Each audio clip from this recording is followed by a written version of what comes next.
não parar, não precipitar e não retroceder. Então dizer para esse cara, sabe quando nós vamos parar? Nunca. Nunca na sua porca vida. E aí, pessoal do canal, tranquilo? Então, antes do vídeo, quero pedir a vocês para apoiar o nosso canal, seja membro, participe do apoio, vaquinha ou de qualquer outra forma. A gente também deixa o Pix aí para vocês ajudarem o nosso canal. Estão vendo aí toda a censura que está acontecendo aqui no YouTube, em toda a grande rede social. Então é isso aí, para a gente continuar nessa luta, precisamos do apoio de todos vocês. Muito obrigado a todos, fiquem com o vídeo, sempre com Deus, pátria, família e liberdade. Valeu!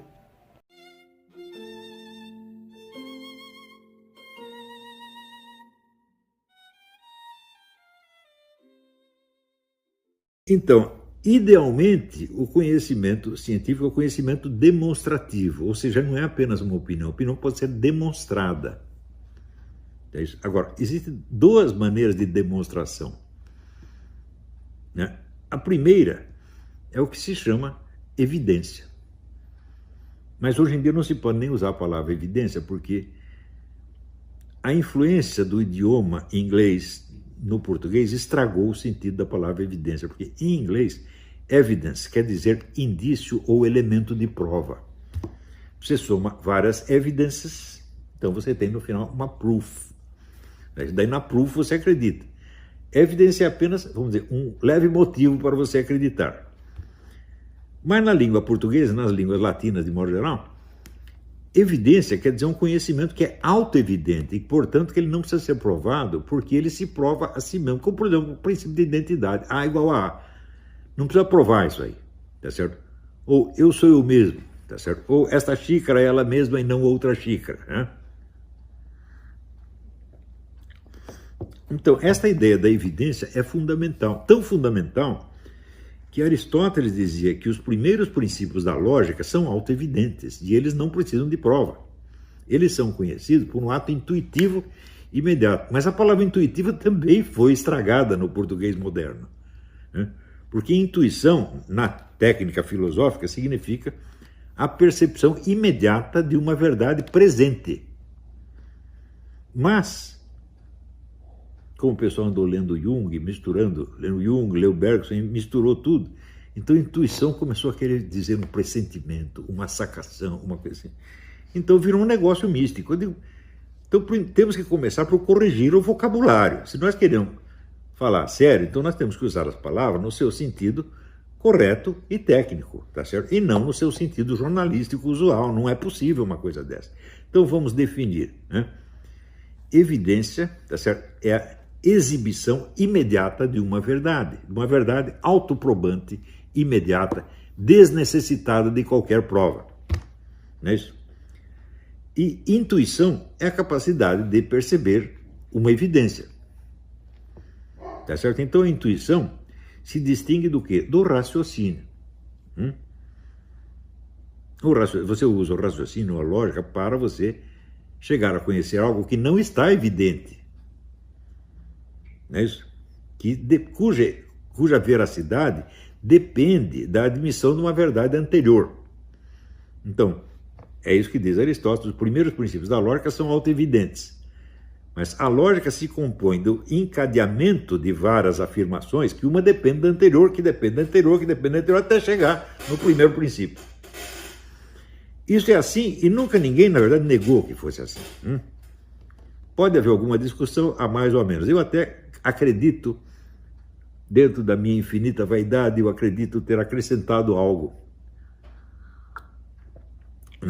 à teoria dos primeiros princípios, quando eu propus o seguinte, que uma verdade autoevidente, uma afirmação autoevidente, é uma afirmação que não pode ter uma contraditória unívoca. Contraditória que tem um sentido só. Por exemplo, se eu digo A igual a A, essa é uma afirmação autoevidente. Agora, se eu digo A é diferente de A, eu posso estar querendo dizer não uma coisa, mas duas coisas. Porque aí você tem o A1 e A2. Você está querendo dizer que A1 é diferente de A ou que A2 é diferente de A? Então, por exemplo, eu uso a frase, eu estou aqui. Se eu usar a sua contraditória, quer dizer, eu não estou aqui, o que eu quero dizer exatamente com isto? Que eu estou num outro lugar, ou que o que eu estou chamando de este lugar não é este lugar, é outro. Então você tem duas contraditórias e não uma. E assim por diante, você pode testar. Pega todas as frases autoevidentes que você puder e tente dar contraditória unívoca. Eu usei isso, inclusive, para, vamos dizer, a discussão da famosa prova de Santo Anselmo. Deus é um ser absolutamente necessário, então ele existe, porque se ele não existisse, ele seria contingente. Se ele pudesse não existir, se ele tivesse a possibilidade de não existir, seria contingente. Então, se você o definiu como necessário, você tem que aceitar naturalmente que ele existe. Não é isso? E eu fiz uma discussão disso com base na objeção que Kant apresentou. Não é isso não vem ao caso no momento. Mas a objeção, o argumento é interessante, a objeção também é interessante. E eu discuti isso, inclusive, com um aluno, que na época nós tínhamos um fórum no meu website, e o cara escreveu uma objeção longuíssima, muito interessante. Bom, então, vamos dizer, a existência de evidência, portanto, de conhecimento intuitivo, é uma primeira condição de qualquer ciência, porque se não existe nenhuma evidência, nenhum conhecimento intuitivo, toda verdade depende do anterior, que depende do anterior, que depende do anterior. Você tem o recuo infinito, então nunca se fica sabendo nada. Então, temos que aceitar o princípio de Aristóteles, de que os princípios da lógica são autoevidentes. Ponto final. Basta esse princípio para fazer uma ciência? Não. Por quê? Porque nem todos os nossos conhecimentos são autoprobantes. Existem verdades que não são autoprobantes. Não é isso? Por exemplo, se você aponta, digamos, a causa de uma doença, a causa não está autoevidente na doença, o mesmo sintoma pode ter causas diferentes, então você tem que investigar. Então, aí você precisa do quê? De uma prova. E a prova depende do quê? Da lógica. O que é a lógica? É o encadeamento de afirmações, das quais cada uma depende da anterior. E isso é o que se chama o silogismo. Sim é de junto e logismo é duas afirmações. Então, a convergência de duas afirmações traz uma terceira. Como é que isso funciona? Funciona da seguinte maneira. Você percebe que duas afirmações são, no fundo, a mesma. Então, silogismo clássico. Todo homem é mortal, Sócrates é homem, logo Sócrates é mortal. Quando você diz que todo homem é mortal, você já está dizendo que Sócrates é mortal. Para esclarecer isso, só falta você acrescentar que Sócrates é homem. Portanto, Sócrates é mortal. Então, a prova depende, o funcionamento do mecanismo lógico de prova depende de você ser capaz de perceber a identidade de duas proposições, a identidade de duas afirmações. Este é o nexo, né? Você criou um nexo entre uma premissa, uma primeira afirmação e a sua conclusão. Esse nexo é dado o quê? Através da identidade de duas proposições ou afirmações. Ora, como é que você percebe esse nexo? Ou esse nexo é autoevidente e você o percebe imediatamente por intuição, ou então você precisa de um terceiro, de uma outra afirmação, que depende de outra, que depende de outra, daí você tem o recuo infinito e pronto, você não prova nada. Então, primeira condição do conhecimento científico, a evidência e, portanto, a intuição. Segunda condição, a possibilidade da prova, ou seja, a lógica, através do nexo entre uma afirmação e outras afirmações. Terceira condição, a evidência do nexo. O nexo tem que ser autoevidente. Ele não pode ser um nexo lógico. Deu para entender? Então, essas são as condições fundamentais de todo. Se isso não existisse, não seria possível nenhum conhecimento científico. Tudo estaria no reino da opinião e da arbitrariedade. Então, isso aqui basta para fundamentar um conhecimento científico? De jeito nenhum. Por quê? Para haver uma ciência, não basta que exista evidência em geral e intuição em geral. É preciso que alguém tenha a evidência e tenha a intuição. E é preciso que duas pessoas, olhando o mesmo objeto, captem a mesma evidência. Então, esta quarta condição do conhecimento científico chama repetibilidade do ato intuitivo. Essa talvez seja a maior dificuldade do método científico. É preciso você assegurar que duas pessoas que estão olhando o mesmo objeto estão vendo a mesma coisa. Às vezes, na distância do outro lado do mundo, ou com diferença de séculos, ou de milênios.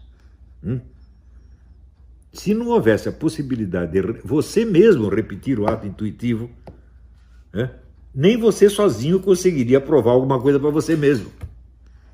Então, é necessário que haja essa repetibilidade do ato intuitivo, é básico para a existência de ciência. Você já ouviu alguém falar disso? Já ouviu algum Paulo Roberto de Almeida explicar isso para vocês? Então, eu falo, olha, você me prova a existência de ciência sem a repetibilidade do ato intuitivo. Está entendendo? A repetibilidade do ato intuitivo é necessária, inclusive quando você está usando instrumentos de observação que supostamente são mais exatos do que o olho humano, ou o ouvido humano. Por quê? Porque alguém vai ter que olhar na tela e ver o resultado. E comprovar que ele está vendo a mesma coisa que o outro observador também. Percebeu? Então, quando você faz um exame, aqui seu exame de sangue, né? Você tem que assegurar que você, o que está vendo no papel, é a mesma coisa que o sujeito está vendo ali. E você sabe que existem diferenças nisso aí. Eu me lembro que uma vez um sujeito muito gentil me ofereceu para fazer um exame geral, um check-up. Eu fiz o check-up e deu que ele estava com um problema cardíaco gravíssimo. Saí dali correndo, fui pro hospital.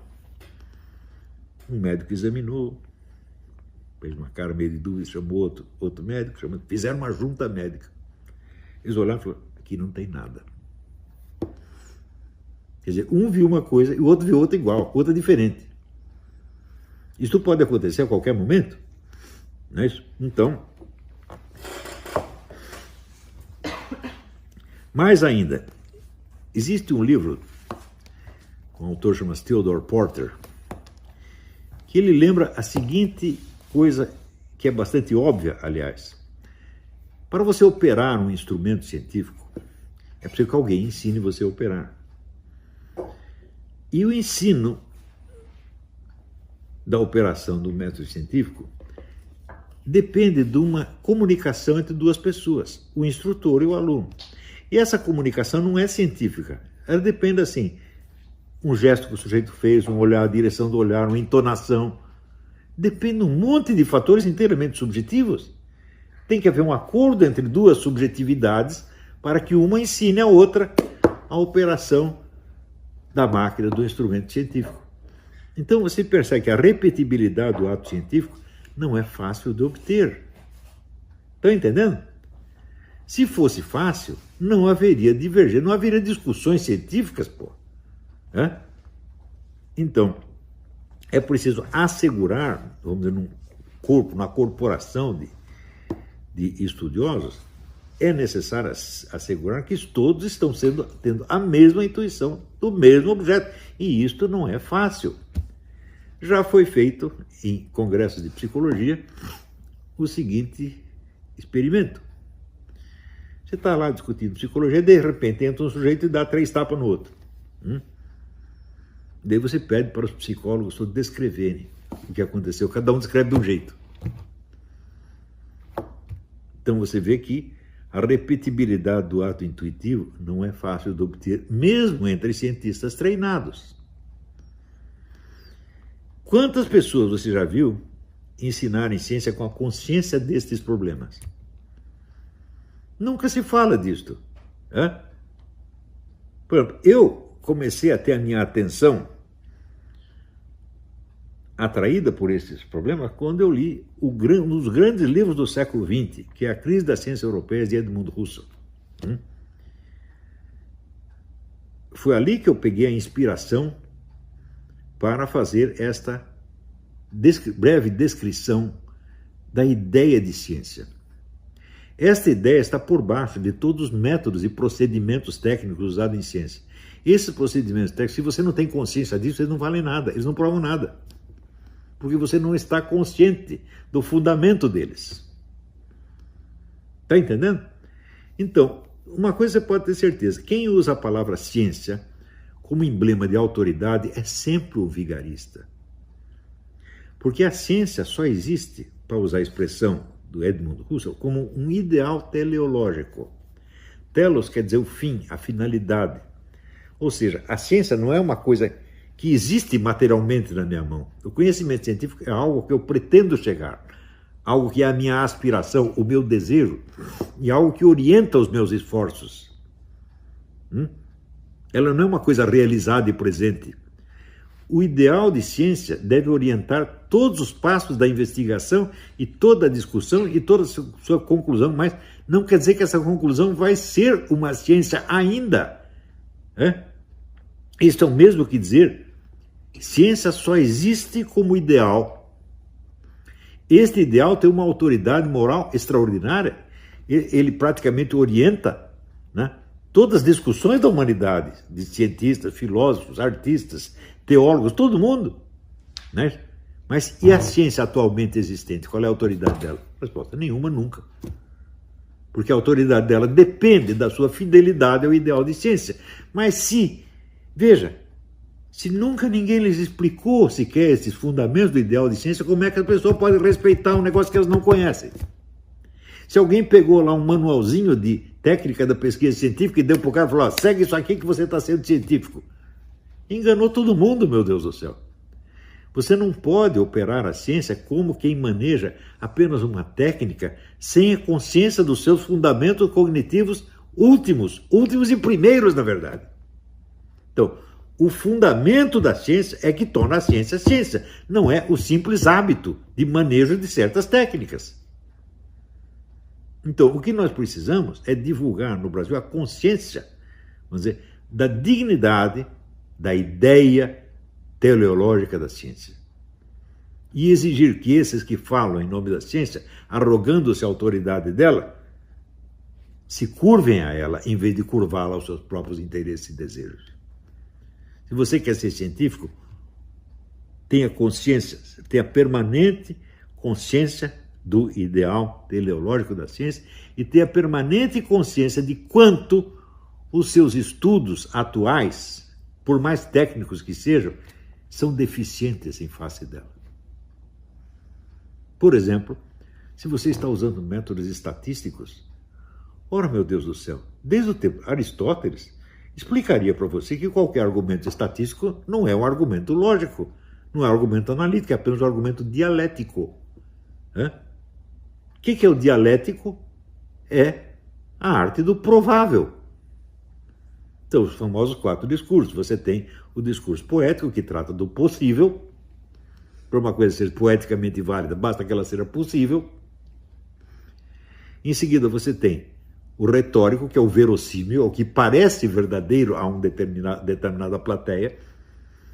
Em seguida, você tem o provável, ou o razoável. E em seguida, você tem o certo, que é o lógico-analítico. Por exemplo, se nós estudamos aritmética elementar é idêntica à lógica. Então, é o reino do absolutamente certo. 1 mais 1 igual a 2. Não tem como discutir. Então,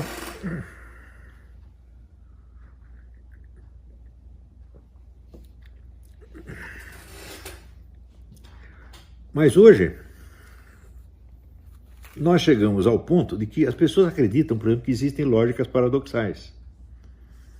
Existem lógicas paradoxais, só que elas se baseiam na mesma lógica analítica de sempre. A lógica paradoxal é um tipo de discurso, não é uma lógica, isso é importante.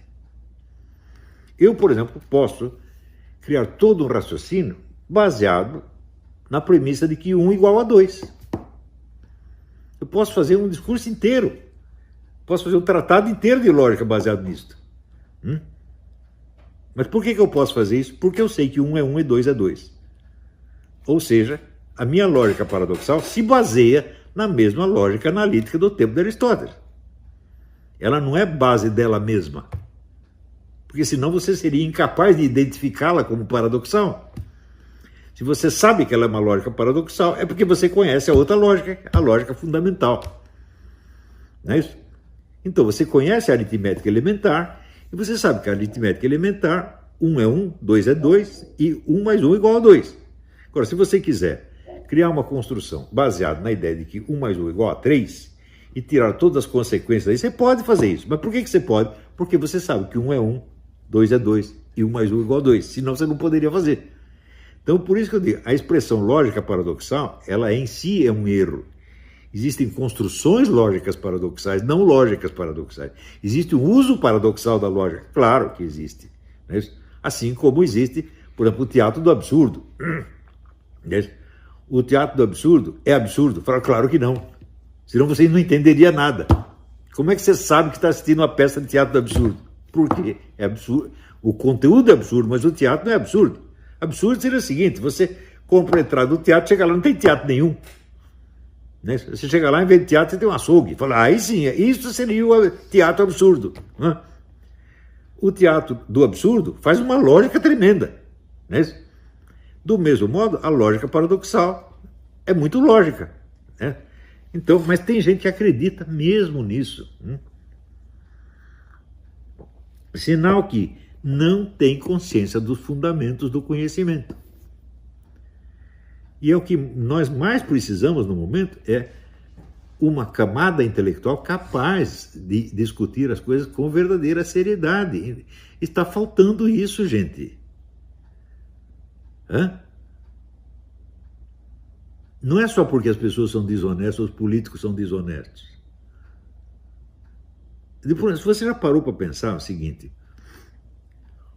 quantos políticos desonestos existem dentro do parlamento? E quantos cientistas desonestos existem na classe científica?